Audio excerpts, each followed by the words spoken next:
This episode comes to a close. I'm Greg, I'm enshrouded in darkness, and I beat Alan behind the camera. Fuck you. That was 13 points, so that's 26 added to my total. What's 21 plus 26? 21 plus 26 is 27. 21 plus 26. Oh, fuck me. That's like 47. Okay, I don't know if it's actually 47, but there it is. Final scores. I got 47. Alan got 31. I'm picking Alan's opening stunt for season 4 of Mindless Misfits, episode 16. So, one of the reasons why you haven't seen too many episodes from the Mindless Misfits lately was because Alan had an epiphany. I think Alan was growing a little, I don't even know if I'd say tired, only he could truly know. But I think he was coming to terms with the fact that he was becoming an adult. And you know, adults don't do shit like this. So he had a sort of epiphany in 2016. We were set to make another episode, which is implied in episode 15. But we didn't end up doing it. We thought about it for a while, and I think we just kind of decided, all of us together, that we should make one big bang. And in the words of Bryce Reinhardt, if it's gonna be a bang, it better be a big motherfucker. It's kind of a culmination of things, you know? Everything just started changing real quick after I hit my 20s, and things were just flowing in and out, and I was working a full-time job, and it was fucking terrible. Back then it wasn't like that, because all we did was go to school and come home, so we could just, after school, you'd say, hey, do you want to film? It's like, yeah, sure. Let's go to the park or something and kill each other. But yeah, I guess just because real life is kicking in, and we have to focus on, you know, getting living arrangements and stuff like that. We have to focus on ourselves right now. We can't really think of any time if we're actually going to bring it back, but I don't think so. I don't know. Real life kicked in, so we kind of have to face the fact that we have to let it go at some point. A good thing always has to come to an end, so it's been really awesome, but it was fun. You know, any great artist has these sort of manic moments of creative sort of, it all converges and it comes out in an epiphany of sorts, and the epiphany can be strong, and in this case it was.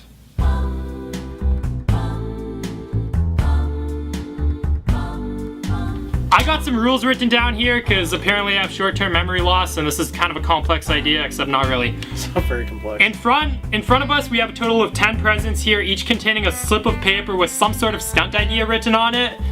Basically, the idea here is that me and Alan will both be opening 3 presents out of the 10, so a total of 6 presents once we both open 3, obviously. Can you do math good? Anyway, whatever stunts we get, we have to do those stunts. And if we refuse them, then the other person, so say I I don't know, nail my nuts to a table for 20 points. If I refuse that, Alan can take that stunt. He can do it for double a point since I refused it because I'm a pussy. So Alan would get 40 points for that.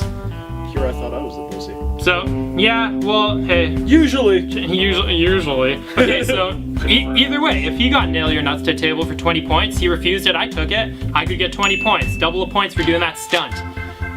There's some stunts in here that is like a 2-person participant kind of stunt, but you'll see that when I open it. And, yeah, that's about it. The outcome of this is gonna judge episode 16, which will be season 4 of Mindless Misfits. This is the last episode of season 3. Yeah, we're professionals. Anyway, so the remaining 4 presents that we don't open, those will pass down to episode 16. Those will be opened in that episode and they will be done in that episode, so they will judge whatever stunts we'll be doing in that episode. And then the winner, whoever gets the most points out of this little fun game we have here, it's not gonna be him, it's gonna be me. Whoever the winner is, whoever gets the most points in the end, gets to choose an opening stunt for the loser to do for episode 16. So say I get 100 points and Alan gets 90. I can tell Alan to go, I don't know, get hit by a car on a highway, and he has to do that for the opening stunt of episode 16. So it will be fun, and you will not know what that stunt is going to be unless you go watch episode 16 after, so get on that after. You should probably just jump straight into it. And that should be about it. We won't be needing these rules anymore. Okay, so holding the Epiphany sign was kind of like a punishment for, fucking up Mindless Misfits 15. Which, personally, I think the point system was screwed, and I should have won. It's just that Greg kept on drawing the ones that were worth the most points. But I would have ate my own piss. I think I actually turned that down. I would have done it in retrospect, because that would have been hilarious, and licking Ryan's beard was probably one of the worst things I've ever done in my entire life.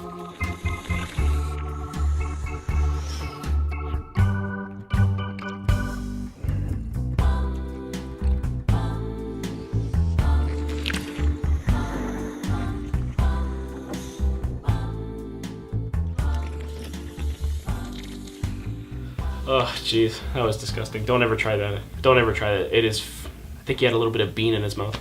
Ugh, all that saliva at the bottom of my chin. That was fucking disgusting. Oh, my friend Alan, he went in. He went in. I'll tell you.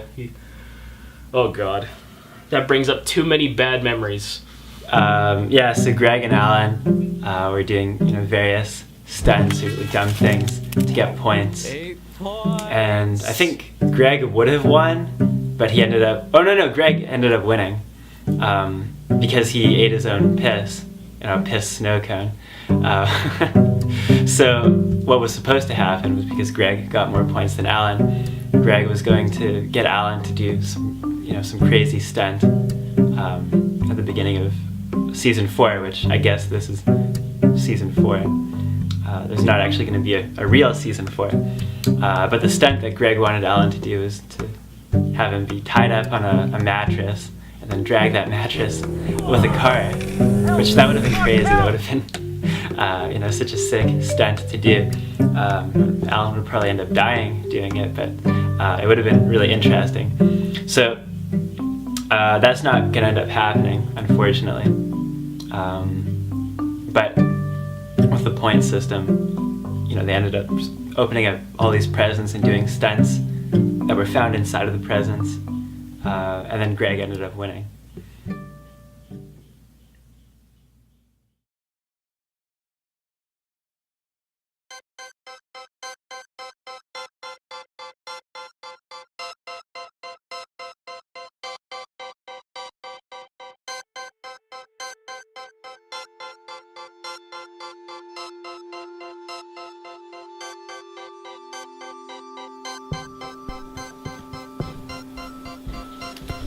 Join me. Alright, Let's shit going. so here we got 4 presents. If you don't recall correctly, back 2 years ago or so, episode 14. 14, he's got it, I don't pay attention. We had a bunch of presents. It We might opened. have been 15. Might have been 50. Last episode before this was released. We'll get it in editing. We had a bunch of presents. We opened them. We had stunts. It was kind of a competition.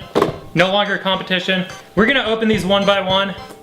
and we're gonna go ahead and do them. Doesn't matter who does them, but we're gonna do them. They're all going to be done at some point. Yeah, maybe I'll do them all. Maybe Andrew here will do them all. Maybe you do a remember few. Andrew Yeah, from episode 13. Dick snap. Yeah, I'm sure that will be edited in. So yeah, hopefully it will be Easy. Hopefully it will be easy. I'll start with the first present here. As you see, we got some, oh my god, this is for you, Bryce! Protein bars. Where do you... Tasty.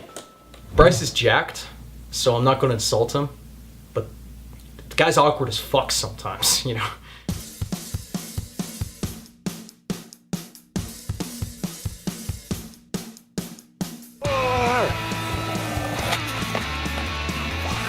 Fuck.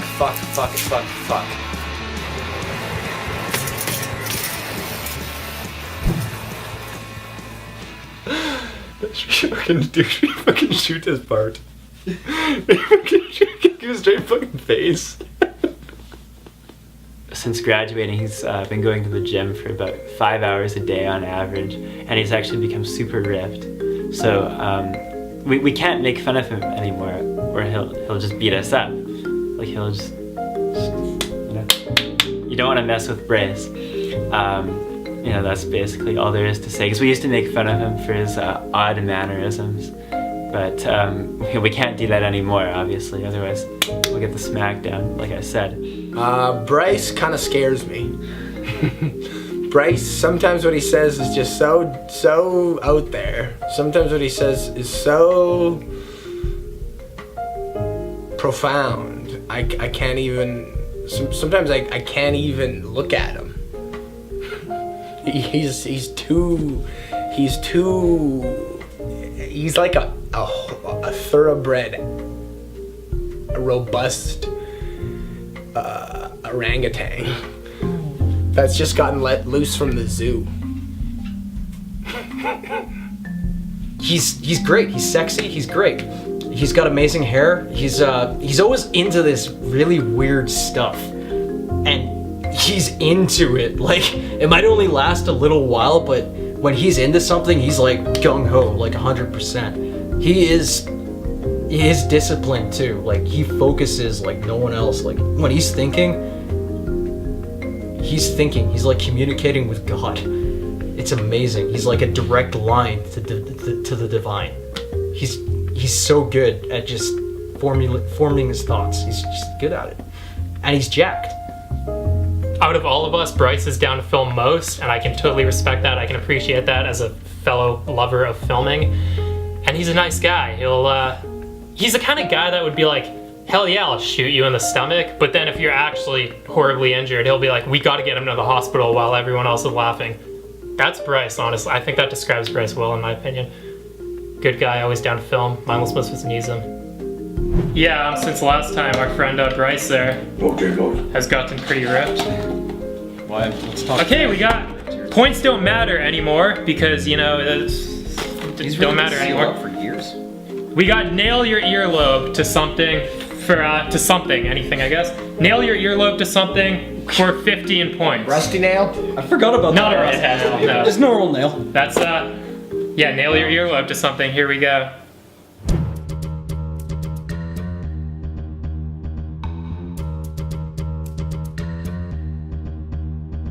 So we're at Austin's house here.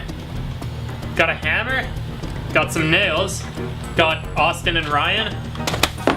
Let's go, boys. Got these things. I don't know if you use these things or not. What are Oh, those there's one to things? wipe them down, to wipe the nails down. Got some hydrogen peroxide. Safety first. Yes, safety first. I guess we should, sterilize these. Yeah, I think we should. We should definitely that's the next step. get a look at them. Are those from your whatchamacallit cosplay? Payday cosplay? No. That was fun. No, they're from his slutty nurse cosplay. That Payday cosplay was Yeah, fucking that was a hot fucking That was a good cosplay. one. I liked it.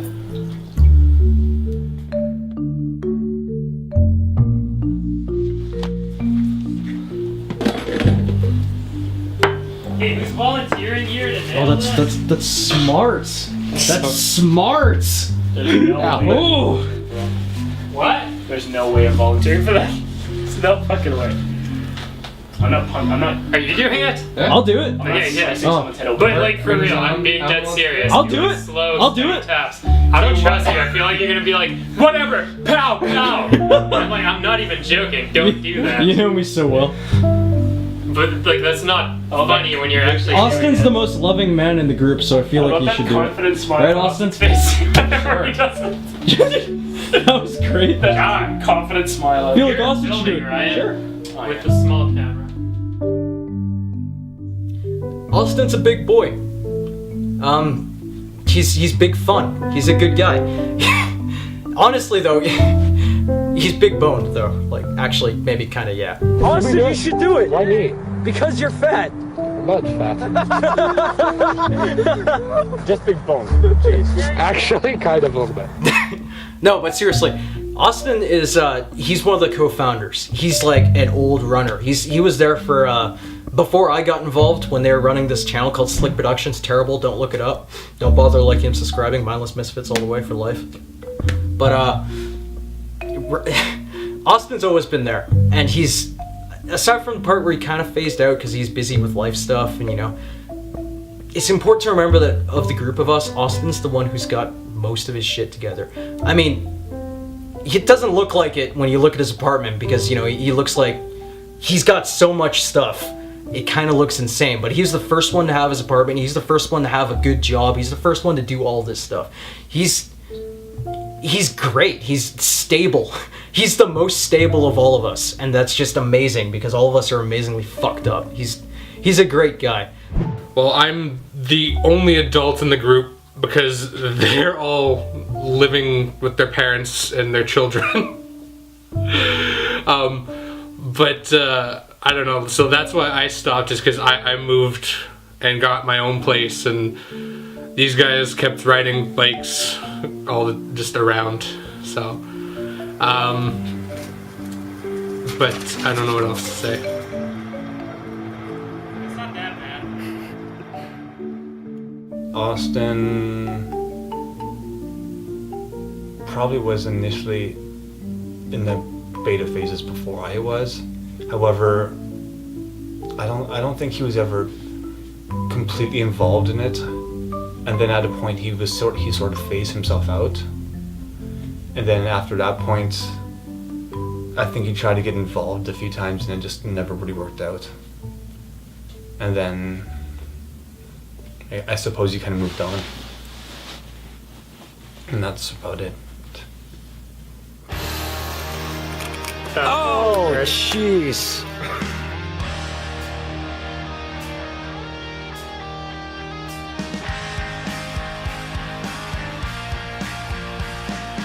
Austin definitely was essential in the sense that he was one to come along for the ride, so to speak, in the early years. And without him, I don't even know if the show would have got on the road in the first place, for lack of better words. He has more balls than the average man, and he has more his wit and his charisma are probably his two most the qualities in him that I most admire. He's sometimes a man of little words, but every once in a while he'll whisper something in my ear that brings a tear to my eye, and I cry myself to sleep. But yeah, he was definitely down to do the less dumb things, like sliding into some carts behind Home Depot in episode 1, or a single mousetrap on the hand. But I mean, I asked him to nail his ears to a piece of wood, and he didn't want to do that. And I know what you're thinking, like, how can you not want to nail your ears to a piece of wood, right? Exactly. Austin didn't want to do it. Why not? I don't know. Still a good guy. Good guy. The world's smallest hammer. Smallest hammer? To you, maybe. It's a pretty small. I think I have a bigger hammer. If we really wanted, we could use. I have a hatchet that has a hammerhead back. Yeah, that looks too intimidating, man. Especially how you just did that. Got a little bit more weight behind it. Why you gotta do this? Why you gotta do this? It's a thing, we're using small nails. That thing's just gonna rip the nail right in half. That's the point. Now remember, be calm. It's just a nail. Are you going? It's so awkward. You need bigger ears. Yeah, your ears are too big. Too small. They're too small. If I'm getting the nail. Your head is too big. Expressions. Tell me when you go. Okay.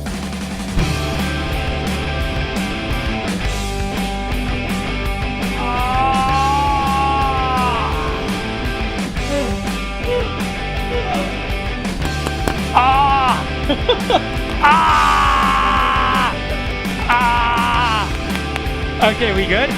We good? Oh! What's happening? What's happening? Didn't stay in the mousetrap. Is it in my ear? It's in your. Can I see? Yeah. I think this is some kind of sick joke. I'm good. Well, if you've already done it, it kind of is fine. Oh, who's pushing this through my ear? Me, I guess. I'll system. All right.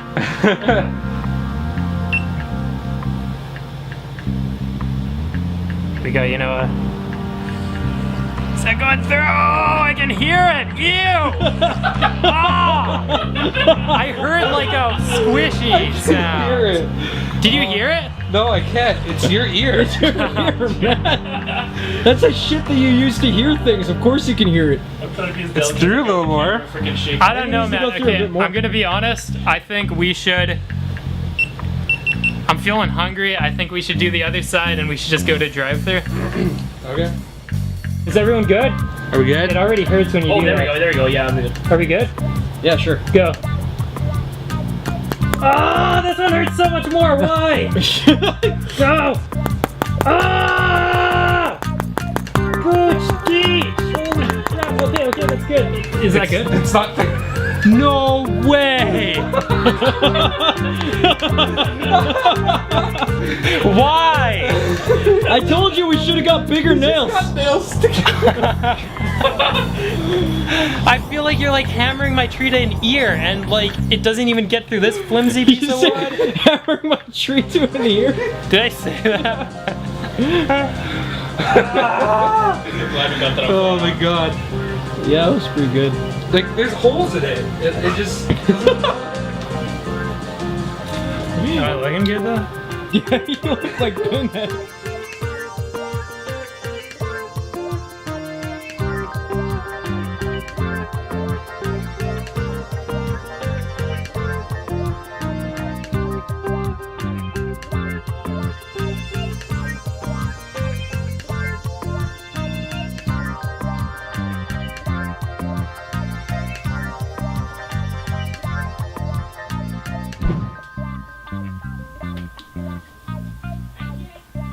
There's really not much I can fix here for my hair. It's unfixable. Pretty good. Look at the camera through the fucking mirror next time. Are you guys gonna be in the bathroom all night now? Well, Greg, he's kind of the wild wizard, the wild mad, like the mad scientist, and his silliness knows no bounds. No, it has no borders. It's like sort of like a state without a leader. And we all try to sort of rebel and have sort of a radical, leftist revolt against the government of Greg, but we never succeed. He always kind of has his own.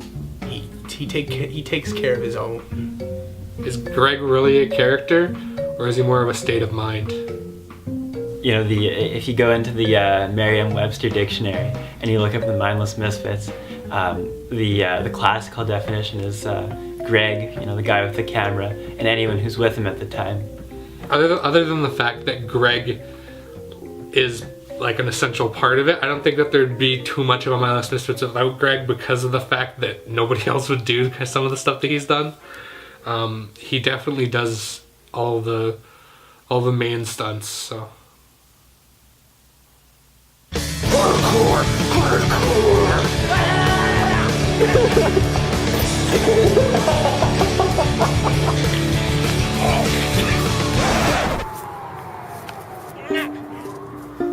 I came up with Mindless Misfits back in 2010, I believe. I was honestly watching a lot of Dudesons back then. Me and Bryce were watching a lot of Dudesons, I believe.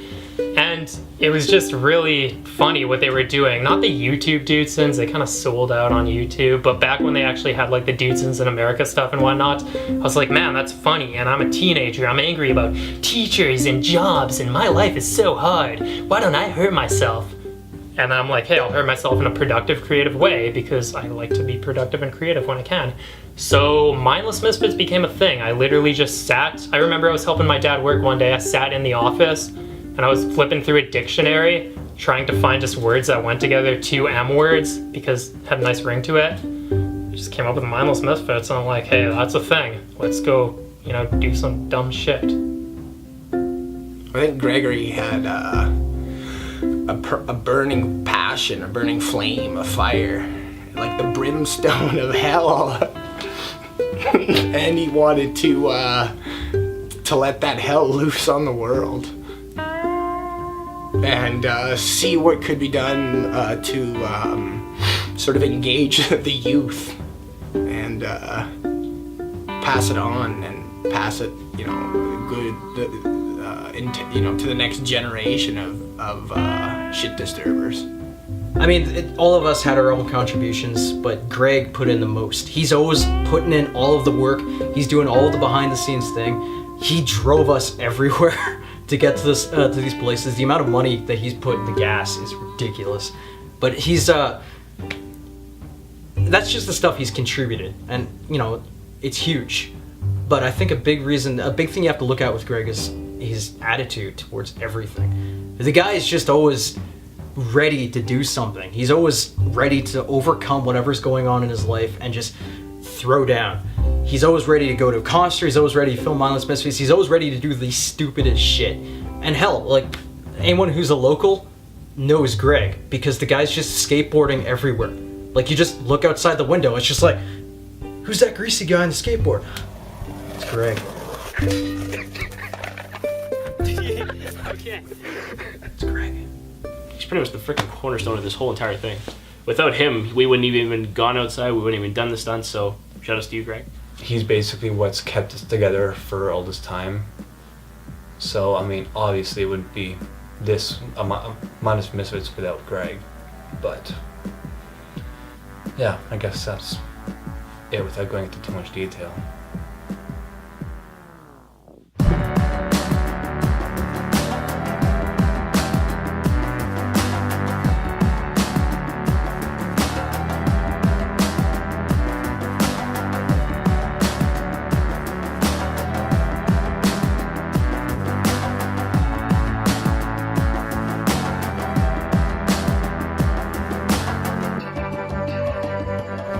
Hey, can I get the quesarito box with half sauce? Did you want the jalapeno one or the regular beef? Regular beef. And the drink for that one? Dr. Pepper? Anything else? Anybody? No, I'm good. No, we're good. Okay, so just a quesarito big box with Dr. Pepper for the drink, right? Yeah. So $11.85. On debit?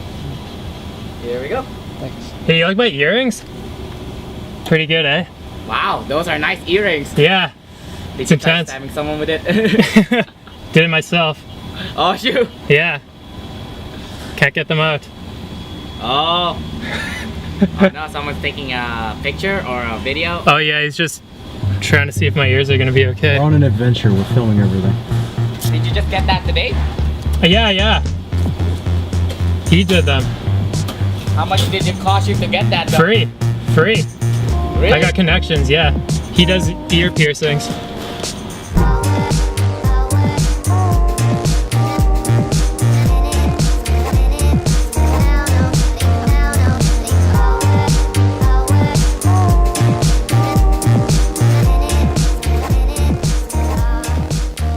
It is in there. It is in there. Oh! Wasn't that bad? I can't see. Oh, it's dark. That's not good. It's just because it's still scabby on the inside. Okay, other one? You can't see it, but I mean, I just want this out of my ear.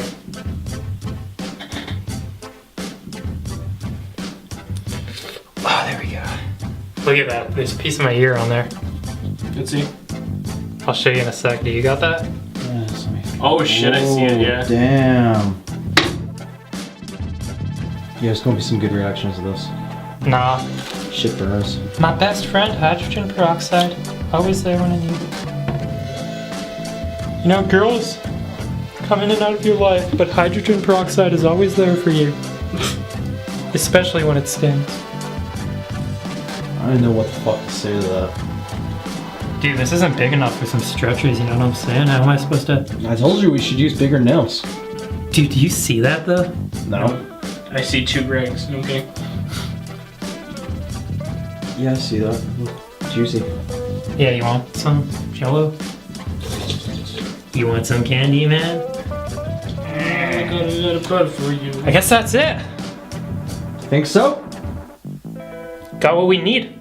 Okay. Actually, it was only nail through the year, so basically Yeah. we went up to nail through the year, and then we went through drive-through. Yeah.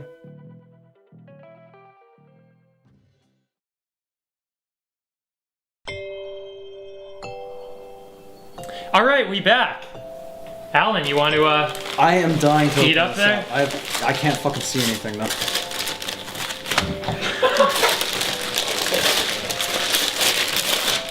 Yo, this is wicked. oatmeal? Oh, geez. High five, man. That's pretty good. High fiver, not any kind of oven. Oh, Jesus Christ. Have a blindfolded race on pogo sticks through a dense forest. Winner gets the points. Hold on, can I, maybe not a dense forest. Maybe we'll switch that up a little. Yeah, open road. How about an open road? How about an open road? Have a bush. Maybe an open, how Back. about an open gravel road though at Bryce's house, yeah? Yeah. I have an idea. All right, Bryce has an idea. We'll get to that. We'll discuss. We'll discuss. Reread? Reread? Yeah, whole thing. Have a blindfolded race on pogo sticks through a dense forest. Winner gets the points. If one contestant refuses to race, get the fuck out of here. The other contestant can simply pogo to the finish line and get double the points. Wow. Yeah, points don't matter, so I guess we're having a pogo stick race, and maybe we'll add something interesting. So here goes. Any points for nail? No points. We're not doing It's points. not a competition anymore. It's just us being mindless. Exactly. Yeah, just a good Yeah, I wasn't. Not yet.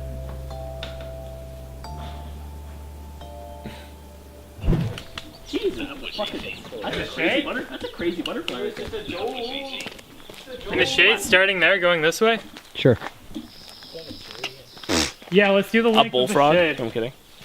Just a bullfrog in the woods. Where are we doing? Oh, you're filming it? Yeah. No. So, Oh yeah. okay, well, hey Ryan, come here. We're gonna be doing a pogo stick race, Hi, Ryan. and to make it interesting, the finish line will be the "That Was Easy" button. First person to click You touched my ass. the "That Was Easy" button wins the race. And there will also be a bunch of mouse traps on the ground, and we'll be So barefoot. many fucking tears, man. I guess if you fall off the pogo stick, you just gotta keep going. It's hard to stay on, but I yeah. like it though. Because it says about it. 2007. Like that's old school. It's kicking it old school. Man. Let's get the pogos. Unboxing with Greg Chapelski. Today we got pogo sticks. Smash that like button. How many likes are we looking for today, Greg? Yo, Andrew just I'm ripped looking his for out before that. 3 likes. If we can hit a like goal of 3 likes, I will stick a mousetrap on my dick. You gotta make sure you're out of the way. I don't want to hurt anybody. Fuck. There we go, there we go. That's good. Wait 1 sec. Okay. All right, yeah, they're hard to use, eh? You gotta keep your eyes closed. Though. He looks like a frickin' savage monkey.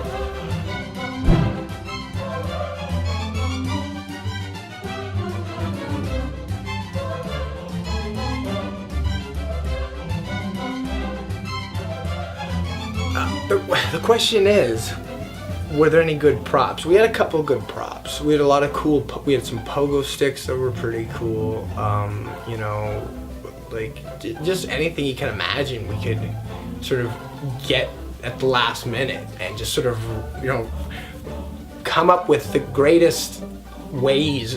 You know, you would never think to use a certain object the way way you would use it, and the way we did in the show. You know, like a prop could be a simple prop, but it also could be the next big thing.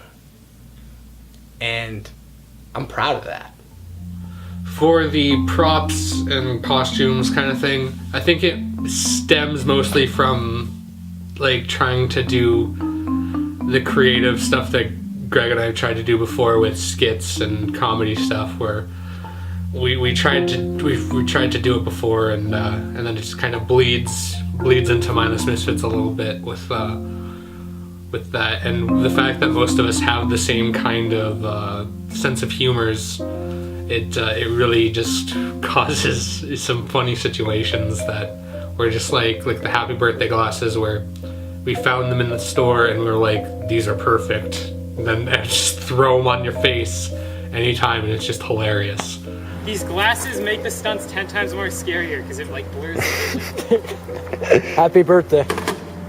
So we get these happy birthday glasses and we just start wearing them when we're filming stuff, and it ended up that we wore them in a lot of episodes, and then glasses kind of became a thing, goofy glasses, and then just goofy everything really, goofy styles. We had, Austin appeared in some weird ass outfit in the Halloween episodes.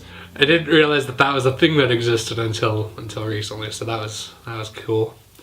Thanks, guys.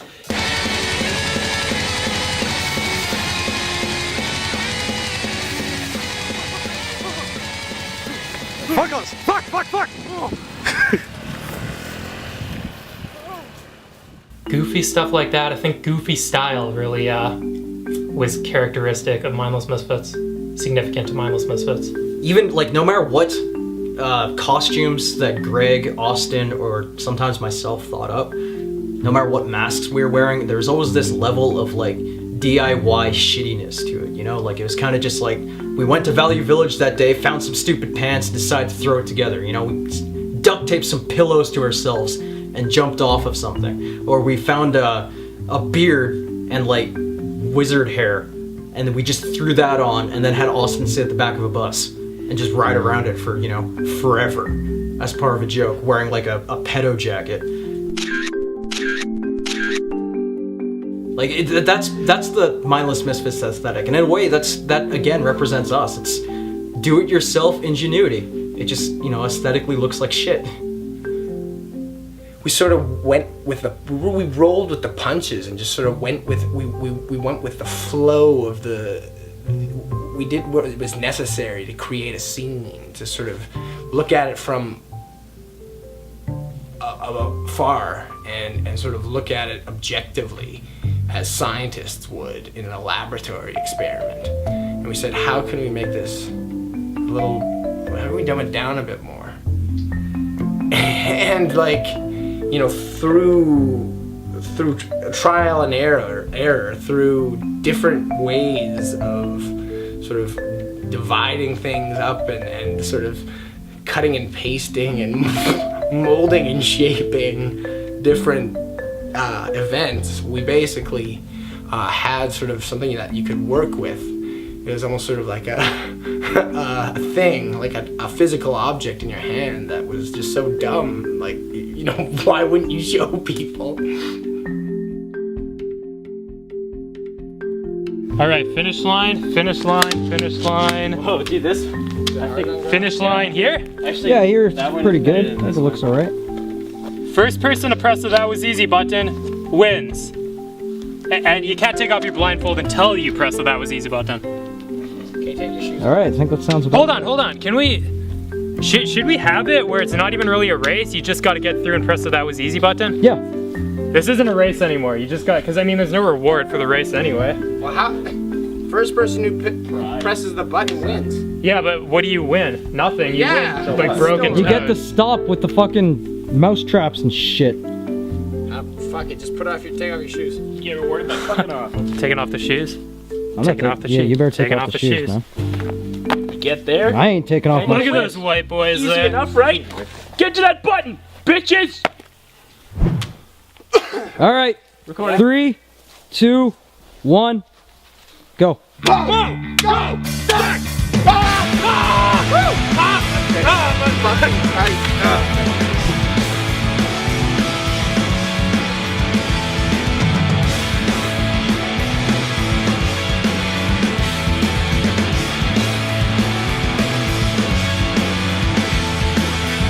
Greg, what a champ.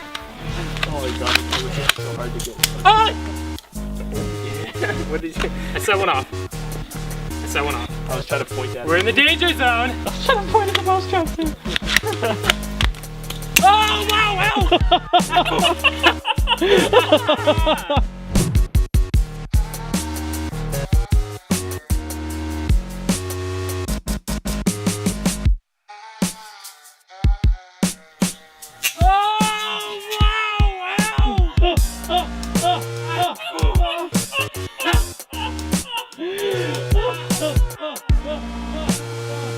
See, Andrew? Greg's can't do it. Clear what's behind me. Clear what's behind me. Oh. Okay. Come on, you're almost there, man. You're like halfway there. Oh my god. I was trying to point the mouse. Hey! It doesn't happen. Actually, that didn't hurt. I lied. Oh my god. Careful, Greg. You're in the danger zone. Careful, Greg. You're in the danger zone, Greg. I'm trying to get the low shot. No!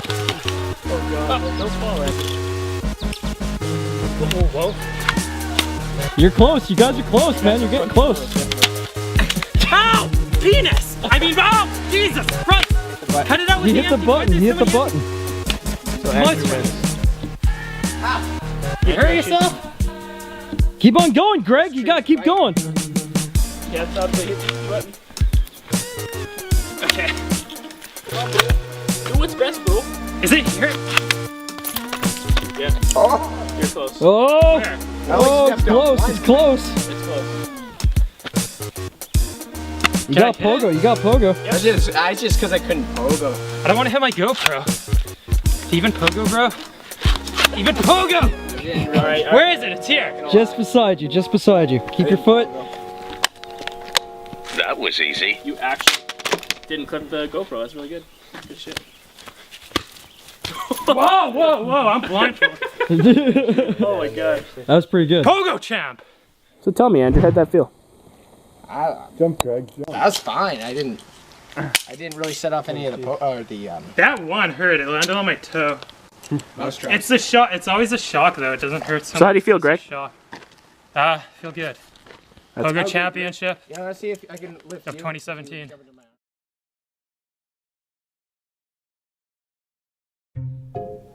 All right, we're back again. We got Ian here with a gift. Oh man.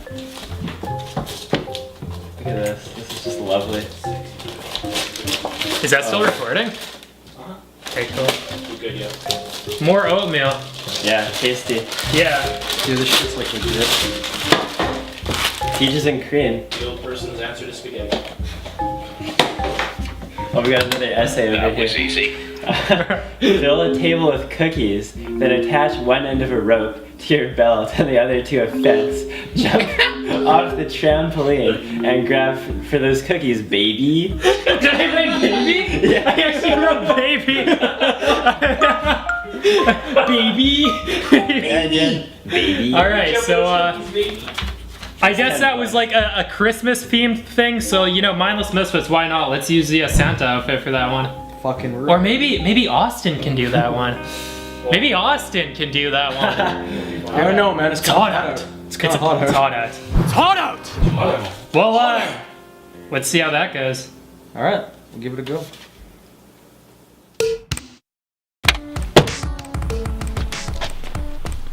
Come on, man. We're fucking out of time limit. We're on a tie up. We're on a time limit, right? We need to get this shit ready before Santa gets here. That guy's fucking. What the fuck? Is that a busy schedule? Oh, Santa's mom's gonna be fucking pissed. What happened? I told you to arrange this accordingly. Santa, you're banned from sending the presents to your fellow kiddies. Ryan.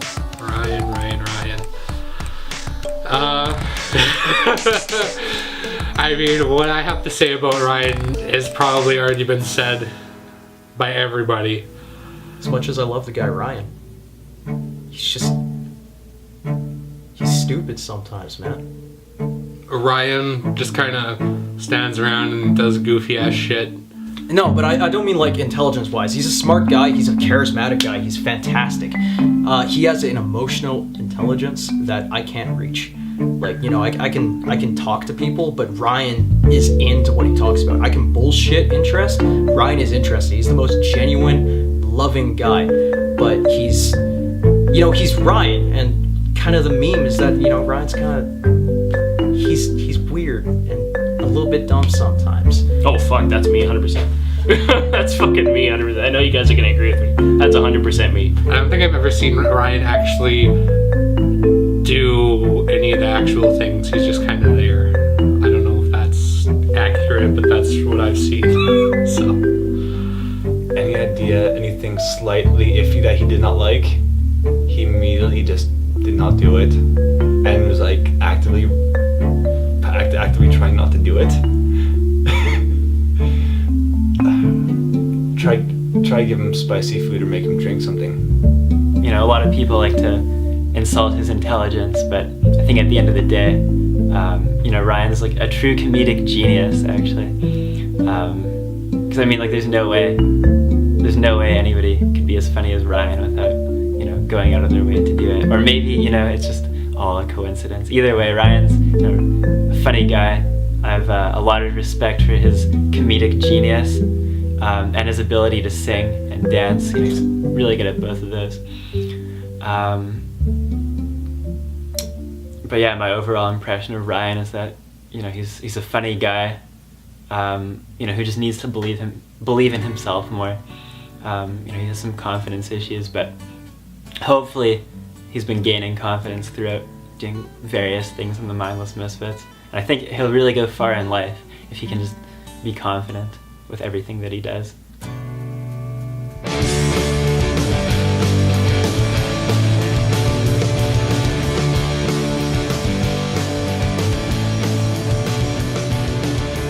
How do you like it up here, Ryan? He's always there to get you back into the mood, whether it's a concert, Mindless Misfits, or just chilling. He's always in a good mood, and he's always ready to, like, pass that mood on to you. There's something about him. There's something about his presence that it's just like a ball of kinetic energy. Like sort of like a fly that you can't kill. You can't get rid of. But somehow is like sort of it's like a home that you've lived in for a long time that's kind of creaky and smells like dust. And I know old people. That's Ryan. Good guy. Let me tell you about Ryan. Ryan has some sick ass dance moves. That guy can dance all night. Let me tell you, you don't even need to be filming and he's still gonna be dancing. We'll be listening to music in the car. Guys throwing down moves. I don't know what that was, but Ryan would do it and he'd do it 10 times better, let me tell you. Ryan's dance moves, well...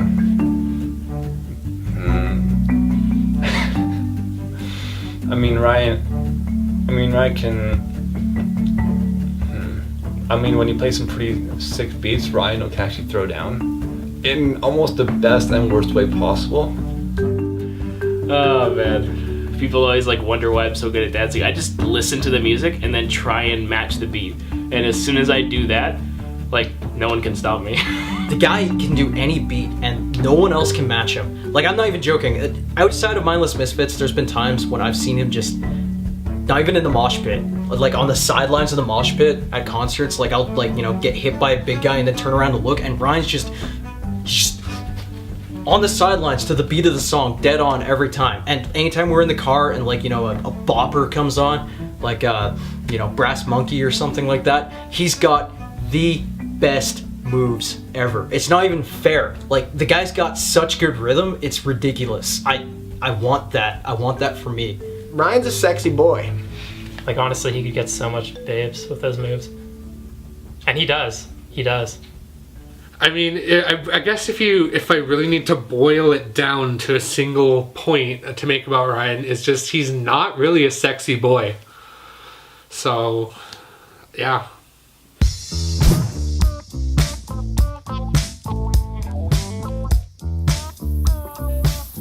As usual, Santa's running on Greg's standard time.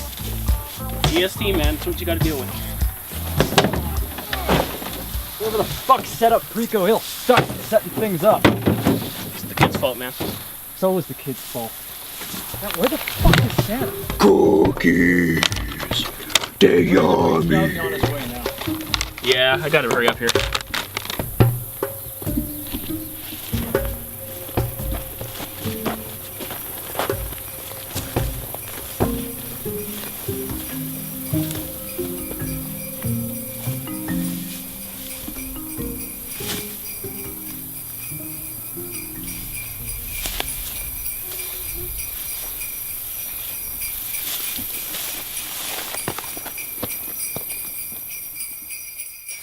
Where the fuck is Santa?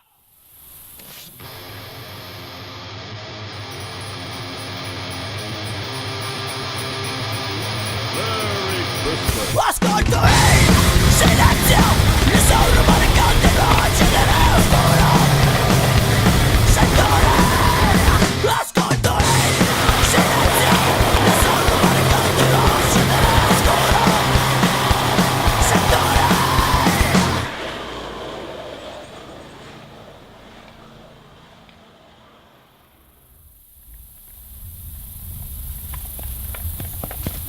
Ho! Ho! Ho! You got the cookie?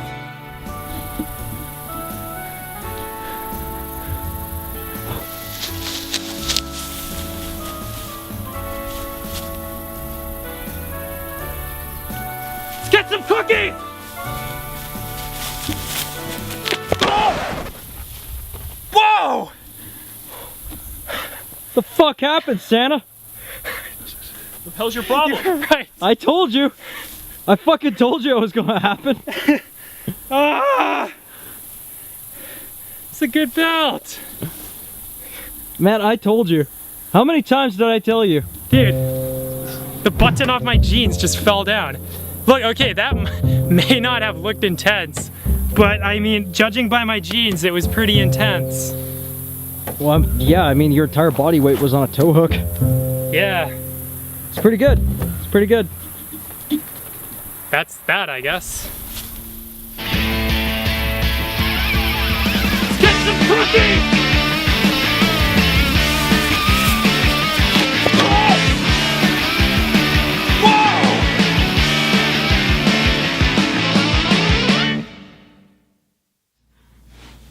The Santa outfits are always, you know, there's a unified Santa outfit that we have had forever. I think Greg spent like a couple grand on it or some shit. But we've always used it, and we've always had like Christmas themed stuff. We take like the family oriented Christmas and just apply it to our friend group, and we just go ham with all these stupid stunts like stealing cookies or, you know, just breaking shit in the name of Father Winter. I don't actually know why I decided to come up with the holiday episodes. That might have not even been me, to be perfectly honest. I think one day we were just wearing masks around the time of Halloween, and we thought, this is kind of cool, maybe we should make a Halloween episode, and that became episode whatever it was, the first Halloween episode. And we were riding down at Preco Hill on snowboards with Halloween masks on, and we were like, hey, we should make a thing of this full episode with Halloween masks. And it just became fun and entertaining and kind of like symbolic of that goofy Mindless Misfits aesthetic that we've created. So we decided to do a Christmas episode, and then just became tradition at this point, and really the last two episodes you see are holiday ones, and I think they're a lot of fun. I think they're great fun. Perhaps some of the best. Check them out. There was like the reverse trick or treat where kids would go up to Greg and he would ask for, oh no, they would do a candy swap. You wanna do like a candy swap or something? What? You wanna do a candy swap? Oh, thanks. I'll give you some chips. Yeah, I like do a candy swap thing where I get candy for chips. Because you know I gotta pay for this stuff, right? Thanks. Thank you. No problem. I hope you like chips. Oh, chips for kids. Clever. It's like you didn't get candy at all. So that was a pretty good one. I also liked the social experiment where on November 1st, Greg and Alan would go up and trick or treat, and then they actually got kicked out of the neighborhood that they were doing that. So that was like a super notable stunt that they did. The Christmas one was pretty good. They did Santa Core, I think in episode 4. It was the first Christmas episode, and that was a pretty good one. No, but dressing up as Santa has always been a pretty classic part of the Mindless Misfits. This is fucking gay! Again? Gay!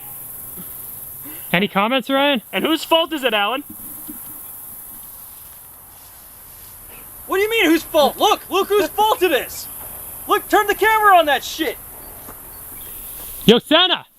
You gotta attach a tow hook. Fuck the toe hook! Oh, shit. Oh my god, Drunk Santa watch? Give me the fucking cookie!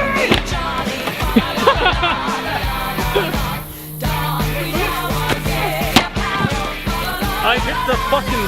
Yeah, I missed. What the fuck?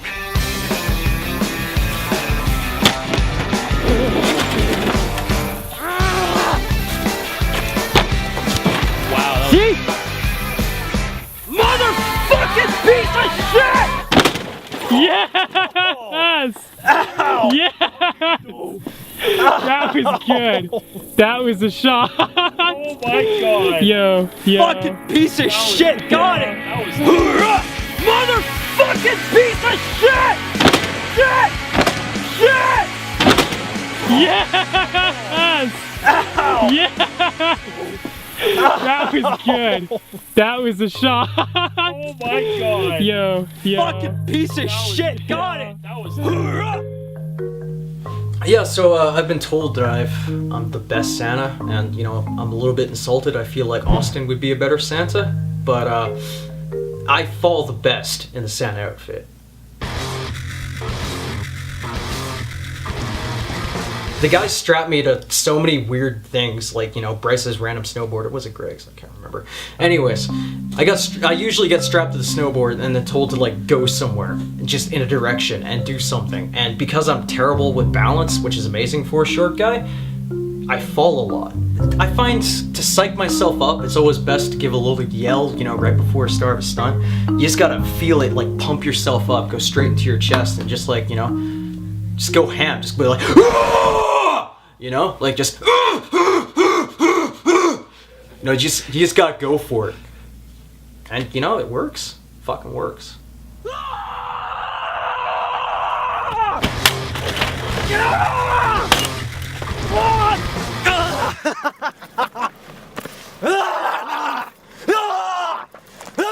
Alright, I'm good.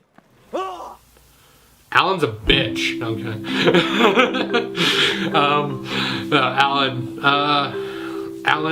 Alan is the main punching bag. Everybody loves to give Alan a really hard time. But he knows it's all in fun, so he doesn't care too much. He only cries on the inside a little bit. We at least don't see him cry because he cries himself to sleep most of the time. So. More recently, you'll see he's been a bit more brave, which I'm very glad about. But for a time, you know, he was a bit of a wuss, you know, refusing to do stunts, which was around the time when he was very serious all the time. Fortunately, like I've said, he's had a second epiphany where he realized the importance of having fun, and you'll see he does some fun things in this episode. I feel like Mindless Misfits would be nothing without Alan at this point. I feel like it would have ended around probably the first season, I came to call it, because come episode 11, there weren't too many people that were interested in doing it. But Ryan came along to film, he didn't really do stunts, but Alan came along and he was just so pumped to do stunts for some reason as he got towed by that car. And then there was he did the shots at Bryce's house and then got shot in the foot by a pellet gun after, and then he did a bunch of stuff after that. And in terms of like stunts and whatnot, yeah, Alan definitely contributed a lot and became a prime member after years of doing this. So definitely an essential addition to the Mindless Misfits.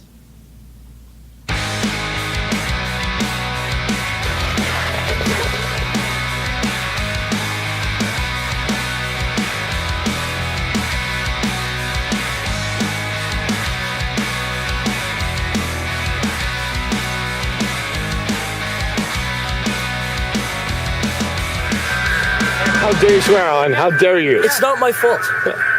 Say it again. Say it again. Say it again! Motherfucker! Say it again! Oh! Alan was kind of the glue that fit the pieces. Well, he gave everyone direction. He gave sort of a very blunt yet caring command of the stage, command of the command of the scene, command of the act. Like the command. I would say he would be like a your second mate. You know, your right hand man. You know, he might not be the leader necessarily. Well, he's a leader in his own way, but he would give orders. They would be sort of concise. You know, accurate, economical, and mostly perfect. Sometimes less than perfect. But you know, we all have our flaws. Alan has many. He's got the right attitude. For a point, it was just largely Greg and Alan actually doing stunts because no one else would actually do it. And that was a point when Austin sort of phased out, I think it was. So at a point, probably wouldn't be here if it wasn't for Alan, quite frankly. Ever since I've been in the clips, Alan's been nothing but supportive with everything I've decided to do for the channel. And even though I couldn't really do any stunts, he was still there for whenever anybody hurt me, anybody hurt themselves, or just, he's always there. So it's really nice to see. And yeah, we've been friends for years now, so the fact that he's still with us is really the best part. I can't ask for anything better. I actually like his camera work. Other than me doing the small camera, with the big camera, he's always doing good shots, so I really admire that. So yeah, thanks, Alan.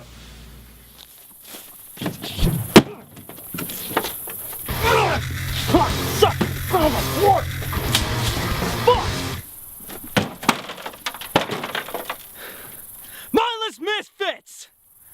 2017? 2017.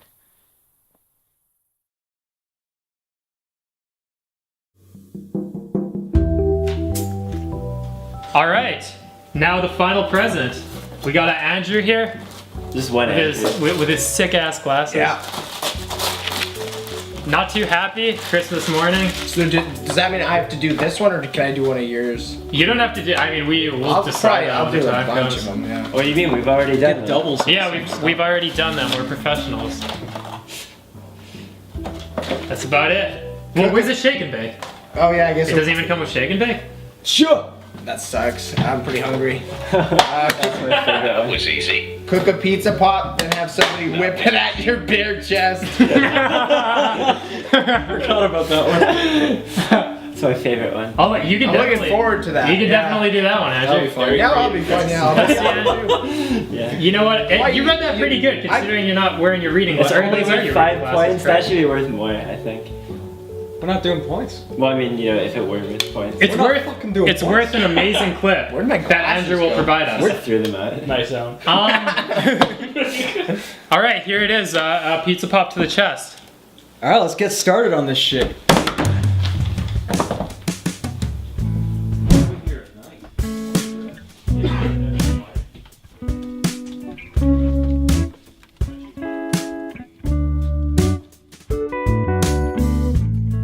Per side, a minute 30 per side. Yeah, too slow. And at that point, it's cold. Yeah. Good. The hotter the better. We are executing Andrew, correct? Oh shit, dude, you Feel that shit. Burn. It'll burn a touch. Oh my god, that's totally cold. Andrew has nothing to worry about. That's not hot at all. I took the sauce because it was all that was left, and by that I don't mean that I don't take that lightly. I don't take the sauce lightly. It was heavy stuff, and it still sort of weighs heavy on my soul. My nipples were scorched for days, like the center of the sun. It was sort of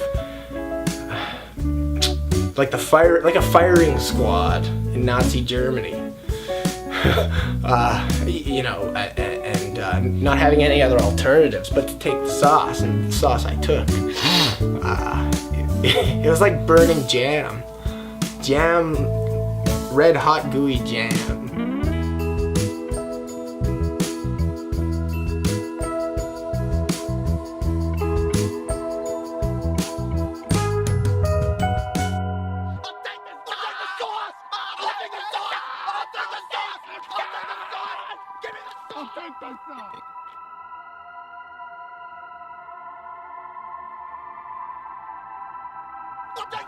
How do you want to be executed?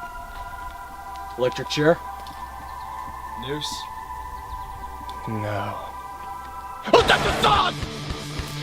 I'll take the sauce! I'll take the sauce! I'll take the sauce! I'll take the sauce! Give me the sauce! I'll take the sauce! I'll take the sauce! I'll take the sauce! The sauce is pretty bad. Yeah, the sauce might have been the worst. One of the dumbest people was definitely Andrew, because honestly, if he didn't put his dick in a mousetrap, I feel like I'd probably be rethinking that and maybe say myself, because I'm just an idiot. Like, the fact that I even thought of such a dumb name, such as Mindless Misfits. But no, Andrew, he took the sauce. He took the sauce. He also, he put a mousetrap on his dick. Who do you think is going to be the dumbest, right? Andrew definitely did the dumbest things. In episode 5, he was on like an exercise ball in a tree, and he could have easily fallen out of the tree and just died. I hurt my knee, I think, and I jumped out of a tree, and I fell to the ground in pain, and it was good. Like, I don't know, like, you get the endorphins flowing, you get the fans, the leaves and the trees, like it's nature, bro. I like Andrew. Andrew's actually the person I've known the longest out of all the people in the Mindless Misfits. I met him in grade 7, where interestingly enough we were both on like the student body, which I don't even know why we did that, because it didn't really accomplish anything, but it was just something to do. And then we were both in the jazz band in middle school, so we went on band trips together. And I have a really funny memory of Andrew where we had to share a hotel room with this one guy who just kept on snoring. And in the middle of the night, say like 3 in the morning, Andrew just said to me, he like woke me up and he was crying. He was crying. Tears were coming out of his eyes, and he's like, I'm so tired, but I can't sleep because Max won't stop snoring. And he doesn't remember this. But no, he was crying to me. He was so sad that he couldn't fall asleep. I have to frame this, okay? I've known Ian and Andrew since like about grade 8, like back when I was an awkward kid coming from way the fuck ass in Ontario. I moved here, and Andrew was always really nice, and he's a really approachable guy. He's a really fun guy. And I remember hearing this one story in grade 8 at like some jazz band festival thing. I don't give a shit. Anyways, at some jazz thing, he and Ian Reinhardt were sharing a room. And apparently Andrew just woke up in the middle of the night. He woke Ian up in the middle of the night, and he was just in tears, just in full-on tears. And you have to see this guy's face to really appreciate what he looks like with tears. And he just shook Ian awake or something, and he just looked at him. He's just like, I can't sleep. The guy is crying. The guy is snoring, and I can't sleep. And he's snoring, and I can't sleep. And I don't know. I think that's a really good way to describe how manic and, on a dime Andrew is. He'll be like, whatever emotion Andrew is feeling, he's 100% that feeling. He embodies that emotion. He's like Ryan. He's like manic energy, and it's good. It's great. It's great for the Mindless Misfits. And more recently, maybe he's been going through some hard times rather than good times, but in my heart, he'll always be, a really great friend, one of my true classic friends. And I can go months without seeing him, and every time I see him, we always have great laughs, and we're just immediately, telling jokes. So he's a super funny guy. We can both make each other laugh, and hanging out with him is it was always fun. regardless of how long it's been since I've last seen him. Say, for example, you've got some good stunts like Andrew putting Andrew putting a mousetrap on his dick, which is something, you know, I don't know if you'll ever see that anywhere else on YouTube. I don't understand why the fuck you would do that. He put his dick in a mousetrap and then snapped it shut. I'm not even sure what happened, but he doesn't talk about it anymore. It's like he just pushed it so far out of his memory. He's like got Vietnam flashbacks, you know? He's just like, oh! Like, he must have some kind of like flashback memory going on. But that was probably the greatest moment, or the greatest worst moment. That dick in the mousetrap thing. That kind of cements him as literally this insane one. The best one so far was when Andrew took a mousetrap to his dick. That kid is freaking, oh my god. I think the magnum opus of Mindless Misfits was, I mean, it's been said probably millions of times by just hundreds upon hundreds of people. Andrew sticking his dick in a mousetrap. I mean, it's kind of sad because he's not even considered a mindless misfit, but that definitely,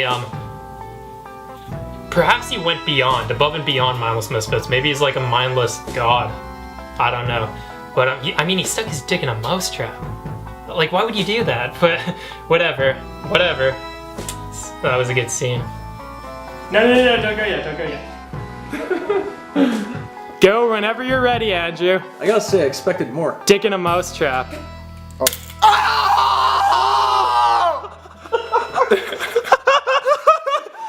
Oh my gosh, dude. Oh, I got the tip. Yeah? Yeah. Was that legit? Yeah. Are you okay? that scream of complete utter pain. It's not even red. Oh, what? It's bleeding? No, it's Dude, red's not bad. I mean, Red's not if it's bleeding, hey, this was your idea, eh? Unfortunately, you didn't sign a waiver or signed a anything. waiver. Yeah, you did sign a waiver. Who am I kidding? well, it was like an explosion. Like it was like the Big Bang. It was like Hiroshima and Halifax. Bomb of Halifax accident of 1942. The dick snap. That was... Yeah, we can't confirm if this was directly related to the dick snap, but we do know that there was a bit of an issue in the hardening department, if you catch my meaning, for a couple of months afterwards. And I would like to think that Mindless Misfits contributed to his dick issues. He did put his dick in a mousetrap, so you can imagine that might cause some potentially permanent injuries. But I'll leave that to Andrew to talk about it. I'm sure he'll have more to say. It's something that you kind of have to just sort of trick your brain into thinking that you have to kind of go to your happy place and go back to the breath. And like for example, I prepared by doing 5 hours of holistic body meditation yoga, and I found that whether God was with me that day or whether he thought that I was just sort of a pawn in his grander scheme, my dick was like a tool. I don't know, like a vessel of entertainment. I would like to think that we contributed because, we have to leave our mark in everyone in some way, and I can't think of a more fantastic way than ruining someone's sex drive. No, the sauce was worse. A lot worse. The sauce kind of, it stung, and afterwards there was blemishes and, boils and, fucking, that hurt, man. And Ian particularly, he really had good aim. Bryce didn't know what he was doing. That's per usual, it was kind of embarrassing on Bryce's part. I'll take the sauce! I'll take the sauce! I'll take the sauce! I'll take the Ready? sauce! Aim! Fire!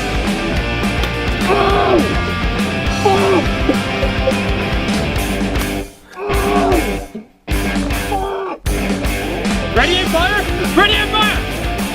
Ah, don't dodge it, you pussy! pussy! Ready, aim, fire! Ah! Get closer, get closer! Oh! Get closer, get closer!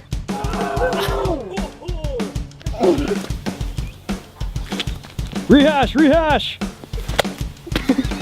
How would you get it on my pants, you fucking prick? Okay, Bryce doesn't shoot anymore. Only Ian. Ian has good aim. Your aim's shit. You get too excited. I was aiming low, yeah. That was pretty good, I think. That was alright. Should we get another one, Andrew? Oh, jeez. Got that in shot. I got that in shot. Look at these pizza pops. That grass life, yo. Dude, look at his shirt. No? We got it. Oh! Fuck! Ow! Fuck! We got. Oh! Fuck! Ow! Fuck! That hurts, man. Some water? No! That was Ian. That was Ian. Like If anything else gets on his pants, he's gonna fucking spur up in Yeah. So. What is that? What does that Ian's feel got like? good aim. Bro. That was good. That was good. Hold on, don't stop. What does that feel like? What does that feel like? Yeah, what does it actually feel like, though? In like pain. I don't know. Like a really hard punch, but But burning, like fire, like a flaming punch. yeah, flaming punch. Nice. I think that's a good place to end the clip. Like it's not. Yeah, like it's. Like I can still feel all the stings. Let's put it that way. Yeah, you'll still see them in 20 years too. Yeah. Yeah, probably. Kidding. Probably. I got close up your armpit. There. Did you just say I Man, want to you fuck smell the shit good out of right them? now. You okay, have a piece of that?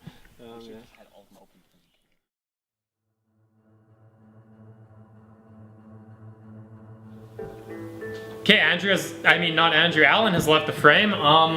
Let's go. Take this. That Let's was easy. roll, boys. We done.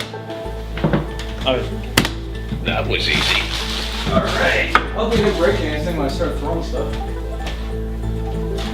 We could rewrap them. It would look very messy, but. That was easy. What's going on? Why do we need to film? Thought I'd have one of those. I can't see what's happening. Alright, perfect. Oh, damn, did that? No, Okay. Oh, that scared me. I forgot. You left the lens cap on? Oh, come on, Greg. Why is the lens cap still on? That's caps in my back pocket. That was easy. Skip that. Here we have Alan raiding the refrigerator. I'm just looking at stuff, man. There's dudes in kilts on here, bud. So as part of this whole mess, we've decided to go with getting these tattoos for Mindless Misfits in order to kind of like close it as a memory for us and to kind of close it down at the same time. And it's really probably the biggest thing is because they're permanent for the most part. And so Greg got one and I got one. Alan didn't get one. Those tattoos, though, they were great ideas. Like, honestly, for me, seeing the tattoos and seeing them done, first of all, kind of a pussy because I didn't get them. I can't sell on design. I'm really stingy on stuff like that. They're different tattoos, but they kind of mean the same thing. I don't know if it means the same for Greg 100% because for me it also means like because Greg and I have been doing this for a very long time, these YouTube things, although Greg has deleted most of that history of it. Did you not hear me? I said meatloaf! You can't arrest me, you're not even a police officer. Yeah, but I'm bicycle safety. Well, you just can't arrest me because you're some bicycle safety guy. That's bicycle safety. Man, to you, my good sir. So just it meant kind of like our whole projects over the years. It's just kind of a symbol for that. And yeah, it worked out perfectly that we would have something bigger that what we'd worked on for such a long time that is coming to an end. So I realize that if a lot of people are watching this and they're just total randoms, they're like, why would you get a tattoo that represents Mindless Misfits? That's so stupid. But you gotta understand that Mindless Misfits started as a way for us to just, I mean, YouTube wasn't, it was popular, but it wasn't that popular back then. It just started for a way to document our experiences as teenagers and what we did, how we hung out, how we were more, free back then, and how we were careless. And that's just a sort of vibe that I want to remember throughout my life, because I want to remember that you don't always need to, you don't always need to be super, super, super responsible, but you can still be responsible, you know what I'm saying? For them, it was fantastic. They were the founders, and for them, it's kind of like, it's a memory of what we represented. It's just freedom. Anytime they look down at their arm throughout the rest of their life, they're going to be able to remember that film group from high school. Remember that? Remember those times when we used to just throw Alan off cliffs and then watch as he fell? Or that time that we jumped off a bridge and then, in our clothes and had to swim back to shore? Or any of those times, any of those good times, you can remember just by looking at that tattoo. And it'll be with their, for the rest of their lives until they're wrinkly and gross. But even then, it'll still be there.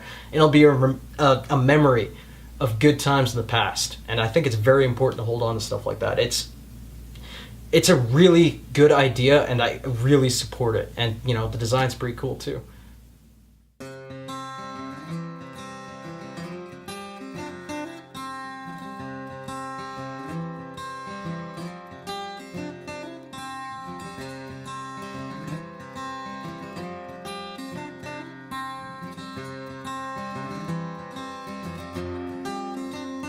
The embodiment of purgatory.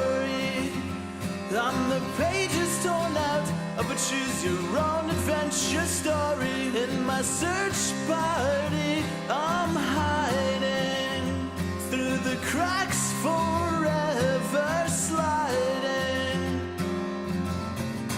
It's become so elusive, I'm scared to settle. Statics become abusive. Boy, let's test that metal.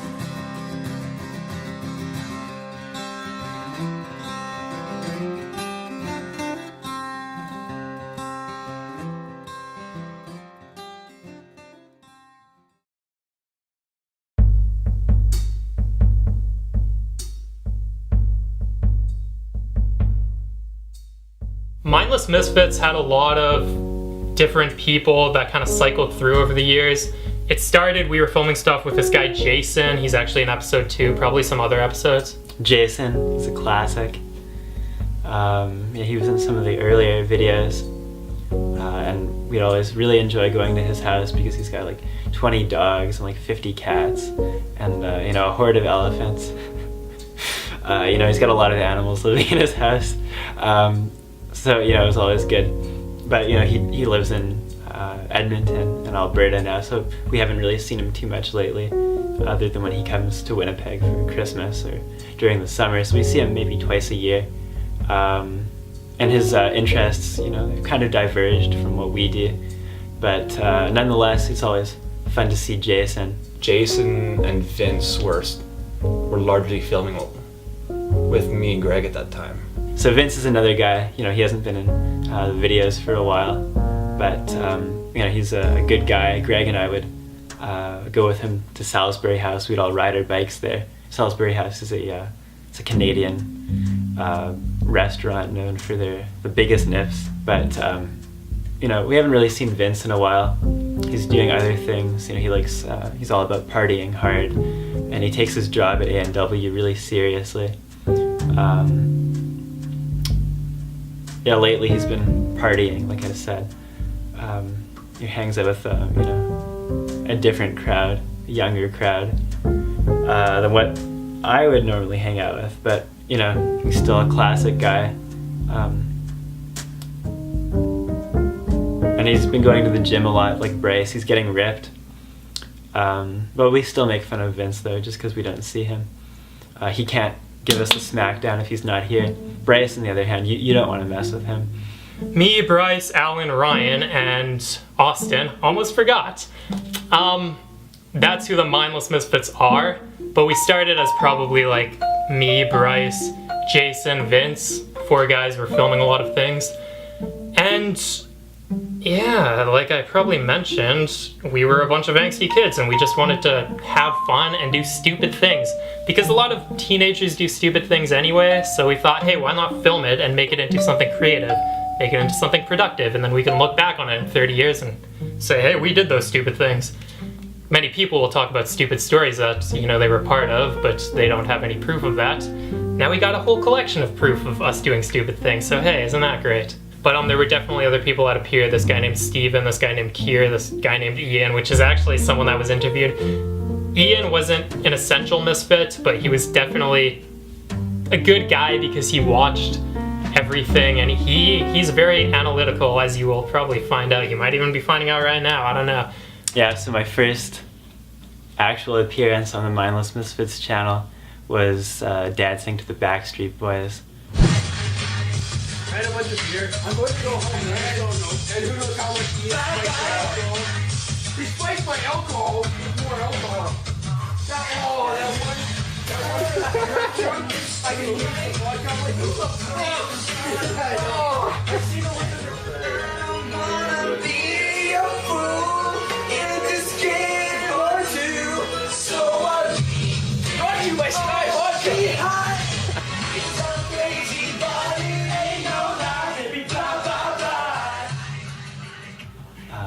And, you know, what a good time that was.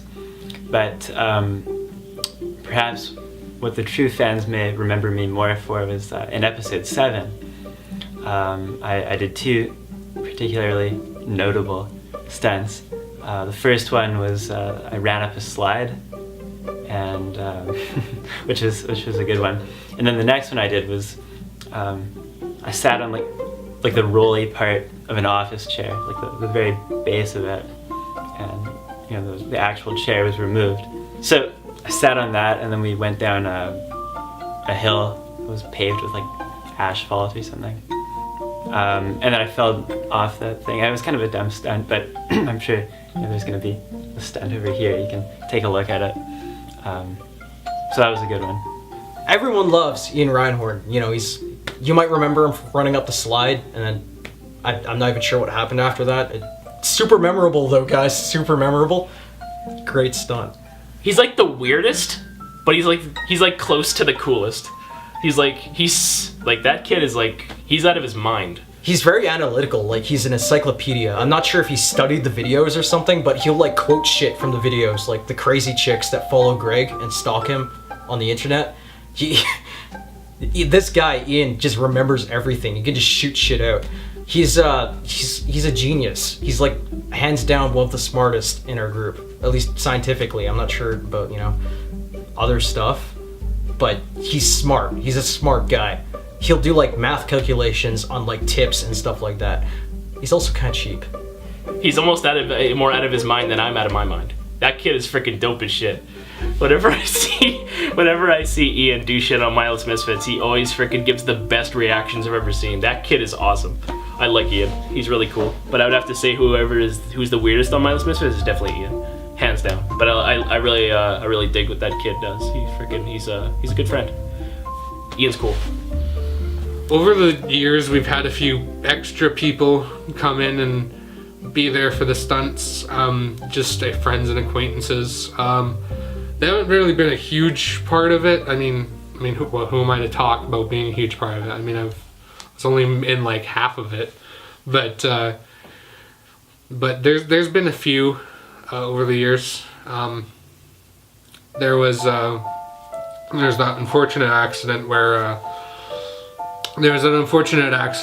our friend Toby, he was actually there was the stunt where Greg swam in a duck pond and he almost drowned, but actually that was our friend Toby. He was actually the stunt double at the time. He actually did drown. It's really unfortunate that we did lose somebody during the filming of this, and I mean, that's part of why we're making this whole thing.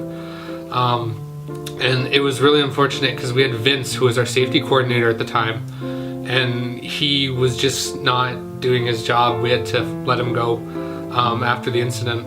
But yeah, Toby was Greg's stunt double in that situation. Since then, we've gone through a few other stunt doubles.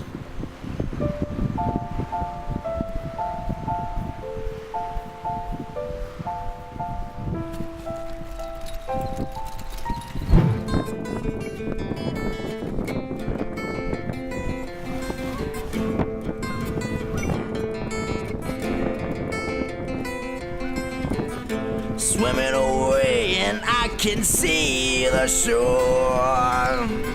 Looking back, I don't see my old life anymore. I'm drowning in my guilt and forgiveness is not here. I'm anchored by my anger and I'm losing you to my fears.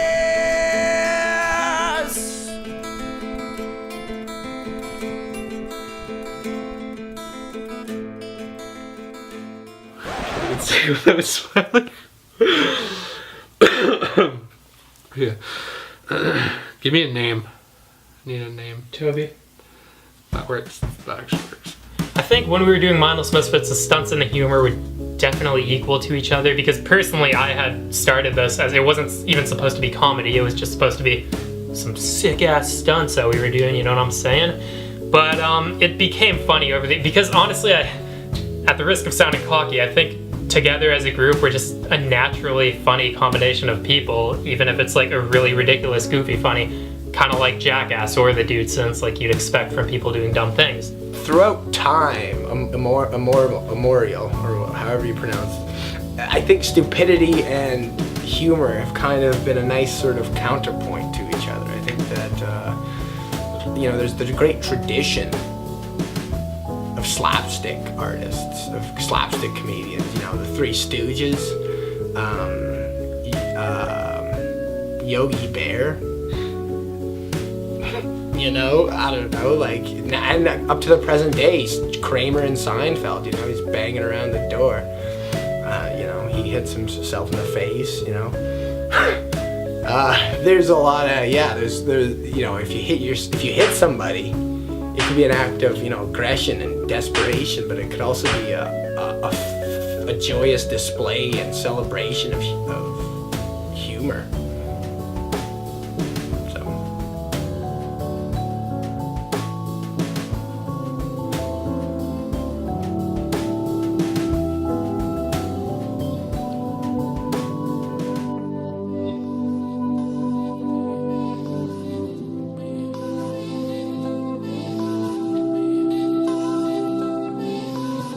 So one of the things that we're going to be doing to end this is we're going to be taking all these TVs back here, and I think we're going to be taking them over to Preco Hill, where a lot of Mindless Misfits antics have taken place, and we're going to put them up into like a giant statue thing. We're going to make it look like a dick or something.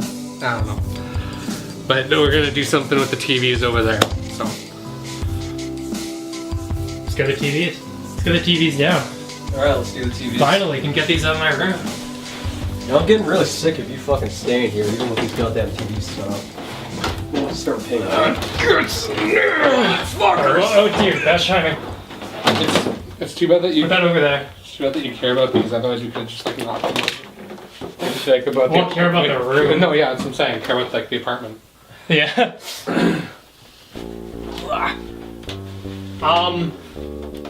Yeah, open the door up. Let's get these out just up front.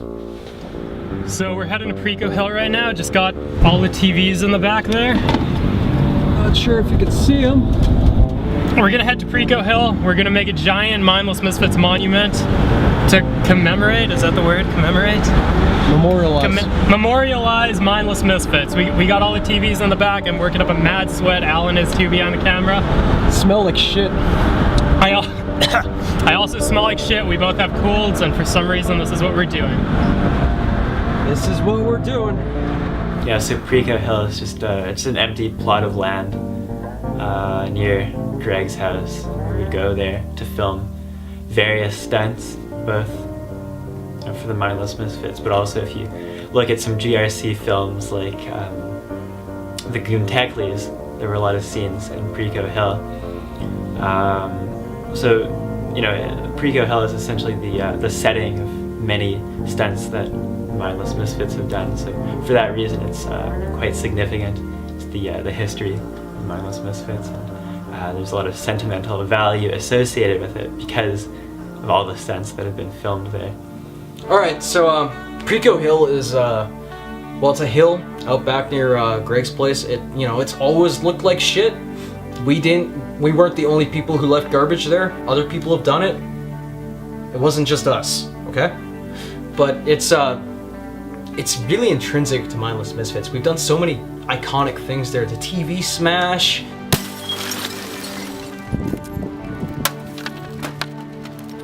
Back when, we had just graduated, we didn't really know what we were doing with our lives. I suppose that sounds irresponsible, but we didn't. So we were just filming Mindless Misfits for fun at first, and we spent like hours on end gathering up TVs, smashing them for the perfect shot. I accidentally deleted the footage because I'm an idiot. So we got some more TVs, and then we smashed those, and we smashed those TVs, and TVs there, TVs there, TVs there, smash, smash, smash. You know what I'm saying? We had to smash up these TVs, and we had this perfect smash this initial time, and then Greg kept on fucking up the clips somehow. Don't know how, don't care. Fucking Greg. But, we had to, like, retake the shots. So I was just smashing TVs day in, day out. And it was, eventually I finally got hit by it. I remember I lined up for the shot, and I just... Like, I just orgasm faced my way through that TV, and then like a chunk of glass just came and hit my finger. I'm not sure if you guys can see it, but there's like still a scar from it actually. Anyway, it like hit my finger with the force that like split it open, and I bleed a lot. So that always looks good in camera. No matter what happens to me, I bleed a lot. And I was just dripping blood everywhere. We went to go find the med kit. It was a good time, and I couldn't bend my finger right for a couple of weeks afterwards, and there's still kind of a bend to it. Yeah. One of my favorite memories of Preco Hill is there was one time where me and Greg and another friend of ours, we went there at like I don't know, it was late. It was probably after midnight sometime, and we were hanging around, and there was like a train car on the tracks nearby that we were fucking around with. And then we like went over to the hill, and there was a bunch of people there, and they had like a bunch of dogs, and then we're pretty sure that the dogs started chasing us. I can't say for sure, but it was dark, and we could hear the dogs getting closer, and like we could hear them running and barking and stuff, and so we just like took off running in the opposite direction, and we were like, holy shit, I think we almost died. This was amazing. There was this one guy at Preco Hill, we were hanging out there, this guy comes on his dirt bike, like full motocross gear on. He's got like the suit and everything, helmet, takes it off. Hey, what you guys doing? We're just about to like smash some TVs. So we explained to him, hey, we're just about to smash some TVs, because he seemed like a fellow misfit. And he's like, oh really? Can I do it too? Motocross guy, yeah, that fucking guy. Okay, so he showed up out of nowhere on a dirt bike, so he was already better than us. And he just came down the hill in like full motocross gear, like with the ripped spine thing. So his first idea was to climb a tree. He's just like, hey, maybe I'll climb that tree and throw the TV out. And it's like, it's a pretty heavy TV, but sure enough, he grabs the TV and throws it out of the tree, and nothing happens. There's a cord too, eh? Watch out for the cord. Oh, there is? Am I stepping on it? Nah, it's forward, it's cross, it won't catch you. Yeah.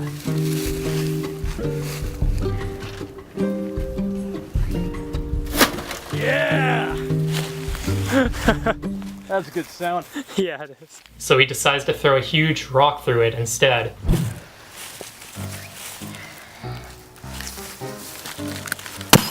Yeah! That's a good impact. And, he wanted to be a part of Mindless Misfits. He asked Greg, what's going on? Do you think I can come film with you? And then Greg asked him to do this ridiculous stunt. Forget what. I think it was, I think it was to go down an escalator on like a BMX down at like Polo Park, which is like the largest mall in Winnipeg. One thing specifically that I can remember him saying he would do is riding down an escalator I actually asked him if he would do this, riding down an escalator on a BMX bike in a local mall, and he's like, sure, I'd do that. I probably wouldn't do that, so that would be cool. It would also be incredibly dumb. But we actually didn't get around to that because that's probably too much of a dumb idea, to be honest, even for us. So yeah, but that was definitely a random encounter that was hilarious. And that's a little bit too crazy for the Mindless Misfits, in my opinion, because, you know, there's no way we could get away with that. But this guy, I would have been happy to see him do it. Anyway, after that happened, he liked the page and disappeared into thin air, never to be seen again. There's some say that he's still riding his dirt bike down Preco Hill into the sunset forevermore.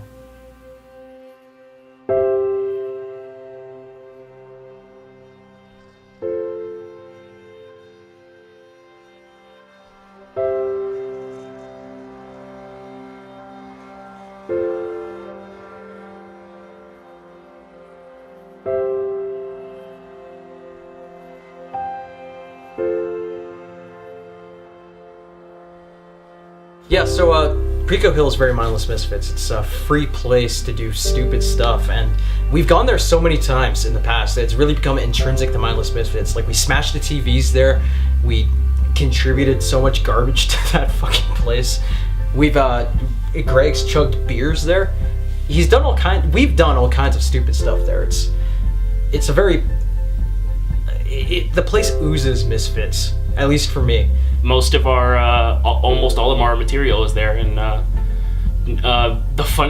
actually like part from there, Preco Hill, is when Greg drank those beers and puked on the hill, and funny enough, after all of that, we still sat on the rock and took a fucking corny ass picture in our shorts. Everything was fucking stupid. Oh my god, that was funny. Just after all that puking and beer and shit, freaking Greg just goes up on the rock and takes some freaking nice ass pictures. Oh my god, that was hilarious. But yeah, really good memories on that hill. It's just we freaking did so much to freaking try and make everything work on Preco Hill, getting TVs on Kijiji and shit like that. It's just hilarious. So it's really disappointing to hear that they're gonna build a school on that land. Like, obviously, it's good that they're putting that land towards something, but it also means that you won't be able to go drive by Preco Hill and see it as it was during the time of the Mindless Misfits. You're just going to see a school where children are going to be educated. A disgusting thought. I feel like it's a really good place for us to end Mindless Misfits. You know, it's at the start of all of our intros, and though we didn't start there, there's a kind of serenity to the place. Especially with, what could possibly happen to it. I'm not sure what's happening to it, but it's definitely going to be developed. So in a way, it's the slate's being wiped clean, and there's a certain poetry in just finishing Mindless Misfits in a place that won't last, even though we'll have video evidence of it being there. We'll have evidence of Preco Hill as it was, just like we'll have evidence of all the stupid illegal shit and petty crimes that we've done. They'll follow us for the rest of our lives.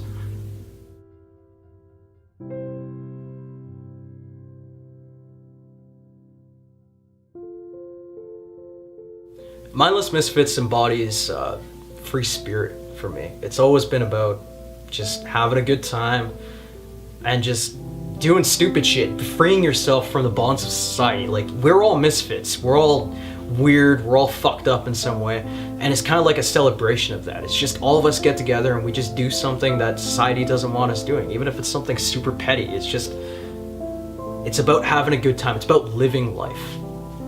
Living life. That's it. The fact that you don't need to conform to what society believes is normal, and you can still have fun. You don't need to live such a boring, monotonous, repetitive life.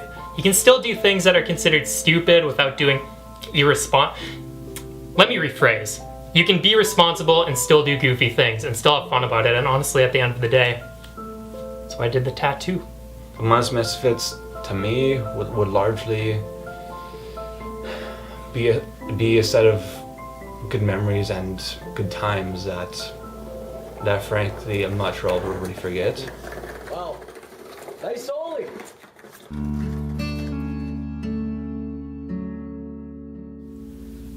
The thing that made Mindless Misfits, I think, was a group of friends that really connected with each other, bonded with each other in just the right ways. as kind of homo as it sounds, it's alright, it's 2017. But we all got along really good. We all had the same senses of humor. We all had the same idea of what was fun, and we all appreciated the art, if you can even call this art, of the film. So I think really the people, and definitely the ideas that we came up with, made Mindless Misfits what it is, what it came out to be at least, and what it is ending as. Basically, without us, there is no Mindless Misfits. It's all of us as one coming together and just having fun. That's all it really needs to be. And whether you guys like it, whether you guys hate it, whether you guys think it's not a good idea, we don't really care if it's a good idea. We just care if we're together doing it as friends. It's just, that's the best part about it. That's what I love about Mindless Misfits, is that we just don't care. Is that we could just have fun and not give a shit. That's the best part.